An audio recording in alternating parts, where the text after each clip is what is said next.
ko wunamye sha ko wunamye kandi narindi kugenda aho numva urunamye kunama kwa isabira kureba sha urunamye hari ikintu utoraguye ntuzi iki hari ikintu ubonye nge mbika ni notira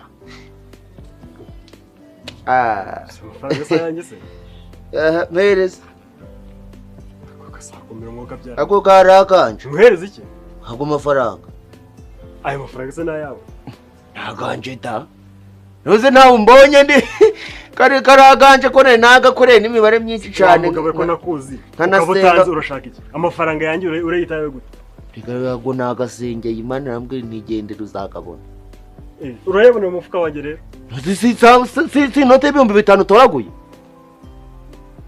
ntabwo ariyo nta mafaranga ntoraguye ago mafaranga naganje